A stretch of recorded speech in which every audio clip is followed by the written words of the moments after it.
RTI Live News. Ask for right.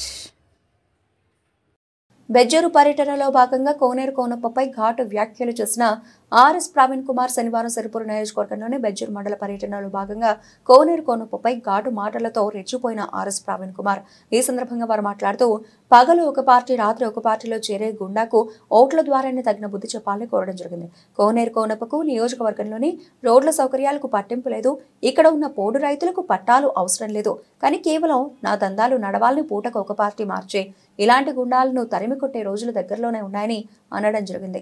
గతంలో BRS పార్టీలో గెలిచి జరిగిన ఎలక్షన్లలో ఓడిపోయేసరికి తల్లి లాంటి పార్టీకి ద్రోహం చేసి వెళ్లిపోయిన ద్రోహి అని ఘాటుగా విమర్శించారు. రాబోయే ఎలక్షన్లలో బీఆర్ఎస్ పార్టీ కార్యకర్తలు కోనప్పను ఊర్లలో తిరగనివ్వకుండా అతడు ఎక్కడి నుంచి వచ్చాడో అక్కడికి పంపేయడానికి సిరిపూర్ నియోజకవర్గం ప్రజలు ఎదురు చూస్తున్నారని అన్నారు. అందరికీ కూడా తెలుసు, ఈ సిరిపూర్ తాలూకాను గత 15-20 సంవత్సరాలు 30 సంవత్సరాలుగా కబలించిన వలసవాదులు ఇవాళ సోషల్ మీడియాలో మేము రేపు బీఆర్ఎస్ పోతాం, లేకపోతే ఇంకో పార్టీకి పోతాం రోజు డ్రామాలు వేస్తున్నారు. నేను మళ్ళీ చెప్తున్నా, మా తెలంగాణ తొలి ముఖ్యమంత్రి, తెలంగాణ రాష్ట్ర ఆవిర్భావానికి కారకులు, వలసవాదులకు వ్యతిరేకంగా ఈ తెలంగాణ ప్రాంతాన్ని దోపిడీ చేసిన ఆంధ్ర వలసదారులకు వ్యతిరేకంగా ప్రాణాలను త్యాగానికి చేయడానికి సిద్ధమై తెలంగాణను తీసుకొచ్చిన కేసీఆర్ గారు అందరూ ఒక్కటే చెప్పినారు, తెలంగాణకు వెన్నుపోటీ పడిచిన ఎవరిని కూడా వదిలే సమస్యనే లేదు. పార్టీకి బీఆర్ఎస్ పార్టీని వాడుకొని ఆ పార్టీకి ద్రోహం చేసిన ఏ దొంగను కూడా మళ్ళీ పార్టీలోకి రానిచ్చే పరిస్థితి లేదు, రానివ్వము అని చెప్పేసి కరాఖండిగా చెప్పడం జరిగింది.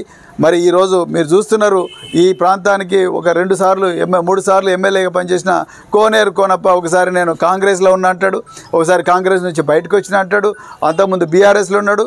బీఆర్ఎస్లో నేను జాయిన్ కానప్పుడే అవకాశం కోసం చూసి వెంటనే కాంగ్రెస్ కండువా కప్పుకున్న అవకాశవాది ఇవాళ ఆ అవకాశవాది పోయిన వారం ఏమో నేను కాంగ్రెస్ను వీడుతున్నా అన్నాడు. అక్రమంగా రాత్రిపూట దొంగలాగా గుండాయిపేటల వీర్దాంటిల మీటింగులు పెట్టుకున్నాడు. మళ్ళీ ఇవాళ పోయి ఇక్కడ రేవంత్ రెడ్డి పక్కన కూర్చున్నాడు.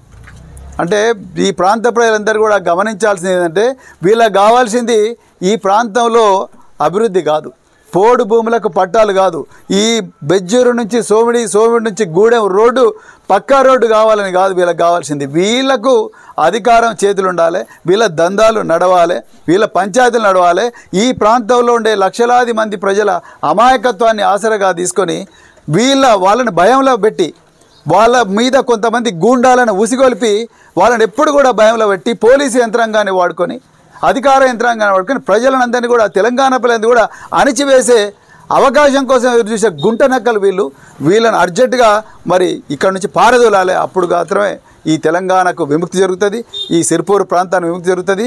తెలంగాణ వాదానికి ద్రోహం చేసిన ఎవరిని కూడా మరి తెలంగాణ తల్లి వదలదని చెప్తూ మరి తెలంగాణ ప్రజలు కూడా మరి ముఖ్యంగా సిరిపూర్ తాలూకా ప్రజలందరూ కూడా దీన్ని గమనించాలి.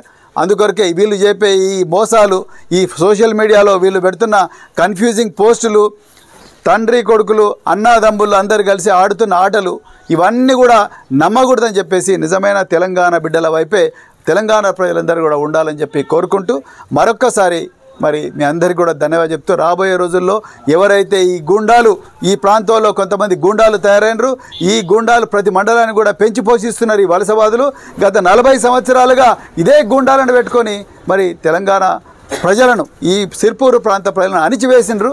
ఈ గూండాలను భరత మాత్రం రాబోయే రోజుల్లో తప్పకుండా పడతామని చెప్పేసి మరి నేను బెజ్జూరు సాక్షిగా, మహాత్మా గాంధీ సాక్షిగా, అంబేద్కర్ సాక్షిగా, మహాత్మా జ్యోతిరావు పూలే సాక్షిగా, మరి ఛత్రపతి శివాజీ సాక్షిగా ప్రమాణం చేసి చెప్తున్న కొమరం భీం సాక్షిగా బరాబర్ ఈ గుండాల భర్తం ఈ ప్రాంతాన్ని ఈ వలసవాదుల నుంచి విముక్తి చేస్తామని చెప్తూ జై తెలంగాణ.